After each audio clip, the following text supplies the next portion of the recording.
চলো সবাই, চলো।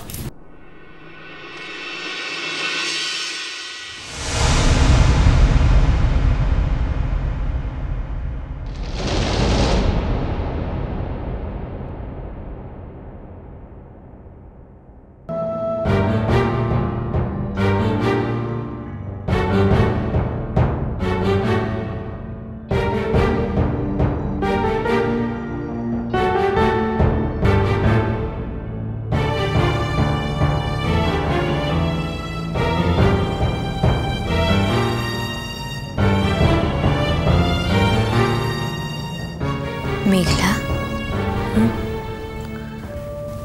এই সব আচার অনুষ্ঠান দেখে তোর নিজের বিয়ের কথা মনে পড়ে যাচ্ছে, তাই না রে?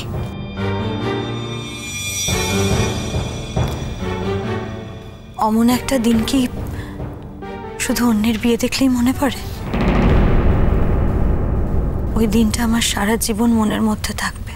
কেমন কটর কটর করে কথা বলছে দেখো। দিদি কোথায় গায়ে মাথায় হাত বুলিয়ে ওনার দুঃখ বোঝাতে চাইছে, আর উনি অবশ্য দিদিও কিছু কম যায় না। রতনে রতন চেনে, আমি ঠিক চিনতে পেরে গেছি ও মেয়েকে। ওই মেয়ে এই মেয়েকেই বাড়িতে কিছুতেই থাকতে দেবে না, কিছুতেই না। আমি বুঝতে পারছি রে মেঘলা, তুই কতটা কষ্টে আছিস। আসলে কি বলতো,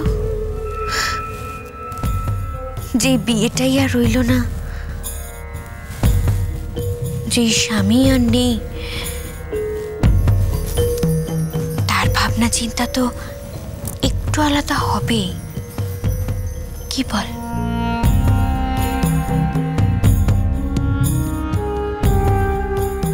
আমি যদি তোকে ঘুরিয়ে একটা কথা বলি দিদি ভাই, যদি বলি যার জন্যে আমি আমার স্বামীকে আর দেখতে পাবো না, তার বিয়ের ক্ষেত্রেও নিয়মটা একটু আলাদা, তাহলে? ঠিক বুঝতে পারলাম না, একটু বুঝিয়ে বলি। হ্যাঁ, আমি তো বুঝতেই চাইছি। আসলে কি হয়েছে জানিস তো, মানে তোর অবস্থাটা আমি তো বুঝতে পারছি। তোর মাথা ঠিক নেই এখন, তুই উল্টো পাল্টা কথা বলছিস, তোর কথার কোনো লজিক নেই। লজিকটা খুঁজলেই পাবে দিদি ভাই। আমি বলি, আমার জীবনটা যে সাদা হয়ে গেছে তার জন্য তো তুই দায়ী। অথচ দেখ, তোর জীবনটা আমি রঙে রঙে ভরিয়ে দিলাম। আমার দয়ায় তুই নতুন একটা জীবন পেলি। তাই তাই তোকে দেখে আমার হিংসে হওয়ার বা নিজের বিয়ের কথা মনে পড়ে যাওয়ার তো কোনো কারণ নেই। আমি বিশ্বাস করি অনুরাগ আমার চোখের আড়ালে গেছে, আমার মনের আড়ালেও যায়নি। আমার কি মনে হয় জানিস তো দিদি ভাই, তুই পিকলুদাকে ধরে রাখতে পারবি তো? কারণ তোদের বিয়েতে খানিকটা হলেও দয়া মিশে আছে, সেটা কিন্তু আমার আর অনুরাগের মতো নয়। তাই অন্তত এই বিষয়টাতে আমাদের সঙ্গে তুই নিজেকে তুলনা করিস না। যাকে তুই এখন যা, তোকে সাজতে হবে, সন্ধেবেলা অনেক লোকজন আসবে। আমি চাই না আমার দিদিভাই না সেজে গুজে লোকের সামনে যাক। এটাকেও আমার দয়াও বলতে পারিস। আশা করি আমার সঙ্গে তোর সব কথা শেষ হয়ে গেছে। আমি একটু আসি, আমার নিজের কিছু কাজ আছে।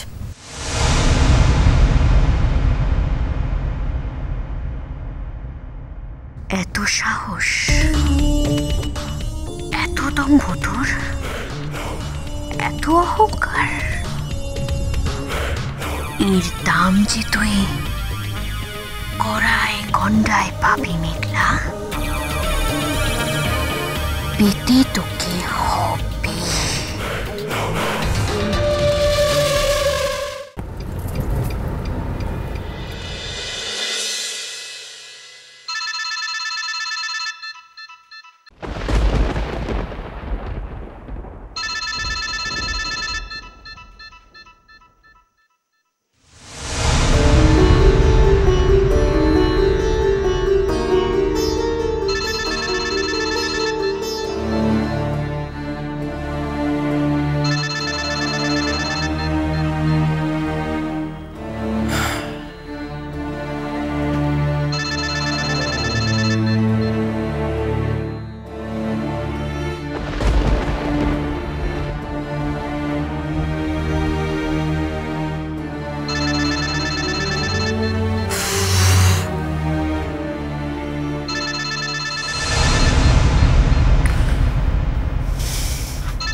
কে বলছেন? মেঘলা। অনুরাগ ফোন করেছে আমাকে। এই অনুরাগ, এই গলা আমার চিনতে কখনো ভুল হয় না, কখনো না। হ্যালো। হ্যাঁ বলুন। কি হলো, আপনি কথা বলছেন না কেন? আপনি বলুন, কেন ফোন করেছেন? আপনি কাজে আসছেন না কেন? তো আমি আসছি না তাতে আপনার কি ক্ষতি? আমার কোনো ক্ষতি নেই, তবে সামনেই তো এ বাড়িতে বিয়ে, আর আপনি তো জানেন বিয়ের সময় বাড়িতে অনেক কাজ থাকে, তার মধ্যে আপনি না বলে ছুটি করছেন। আমি ভাবছি কাজটা আর করবো না। কেন কাজটা আপনি আর করবেন না কেন? আপনার যখন কাজের প্রয়োজন ছিল তখন তো এ বাড়ি থেকে আপনাকে কাজ দেওয়া হয়েছিল। এখন আপনার শুধুমাত্র ইচ্ছে করছে না বলে আপনি কাজটা করবেন না, নাকি এর থেকে বেটার কোনো কাজের অফার আপনার কাছে আসে? কোনটা? ভাত ছড়ালে কি কাকের অভাব হয়? হয় না। দেখুন, আপনারা বড় লোক, আপনাদের অনেক টাকা, আপনারা চাইলে আমার থেকে অনেক বেটার লোক পাবেন। শুনুন, আমরা কি পেতে পারি আর কি পেতে পারি না সেটা আপনাকে আমাদের বুঝিয়ে দিতে হবে না, কিন্তু আপনি এভাবে দুম করে না বলে কাজ ছেড়ে দিতে পারেন না। আপনাকে তো অন্তত একটা নোটিস পিরিয়ড দিতে হবে। কি আশ্চর্য বলুন তো, আপনাদের বাড়ি থেকে তো আমায় আর কেউ ফোন করেনি। তাছাড়া আপনি আমাকে এই কথাগুলো ফোন করে কেন বলছেন? আমি তো আপনার কাছে কোনো কাজ চাইতে যাইনি। মুখে মুখে একদম তর্ক করবেন না, অকারণে বাজে তর্ক আমি কিন্তু পছন্দ করি না, বলে রাখলাম। আমি তো ভাবলাম আপনি বোধহয় আপনার দিদির বিয়েতে গিয়ে আমাদেরকে ভুলেই গেলেন। কেন তখন থেকে চুপ করে আছেন কেন? কি বলবো? কবে আসছেন? দেখি। দেখি মানে? আপনার কোনো আইডিয়া আছে আপনার নাম্বারটা জোগাড় করতে আমায় কতটা কষ্ট করতে হয়েছে? আমার ফোন নাম্বারটা তো কষ্ট করে জোগাড় করার দরকার নেই। ওই বাড়িতে তো আমি আমার ফোন নাম্বার রেখে এসেছি। আপনার টুয়া জানে আমার ফোন নাম্বার, টুয়ার জেঠুও জানে, টুয়ার জেঠিমাও জানে। হ্যাঁ, সবাই জানে, কিন্তু আমি তো জানি না। বাড়ির সবাইকে যখন নাম্বারটা দিয়ে যেতে পেরেছিলেন তখন আমাকেও দিয়ে যেতে পারতেন, তাহলে অন্তত আমাকে এরমভাবে সবার কাছে নাম্বারটা চেয়ে বেড়াতে হতো না। আমার ফোন নাম্বার যে আপনার কোনোদিন প্রয়োজন হবে সেটা তো আমি বুঝতে পারিনি, কিন্তু আমার খুব আশ্চর্য লাগছে একটা কথা ভেবে। ওই বাড়িতে আর কারোর আমার ফোন নাম্বারের প্রয়োজন পড়ল না, শুধুমাত্র আপনারই পড়ল। কেন বলুন তো? কারণ আমি চাই আপনি কাজটা করুন। কেন? আপনি কেন চান আমি ওই বাড়িতে কাজটা করি? কারণ আপনি কাজটা খারাপ করেন না। ও, শুধু ওই জন্য? না, আরো একটা কারণ আছে। কি কারণ? আপনি গানটাও বেশ ভালো গান।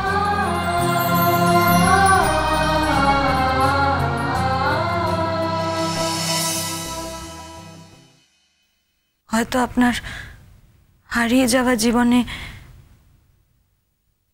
তেমন কোনো ভালোবাসা ছিল, আমিও বিশ্বাস করেছিল। সেই ভালোবাসাকে আপনার খুঁজে পেতে ইচ্ছা করে না? কিন্তু আমি খুঁজলেই সে আমায় ধরা দেবে, তার তো কোনো মানে নেই। আর আমার যদি কোনোদিনও কিছু মনে না পড়ে তাহলে কি করে জানবো সে কে ছিল?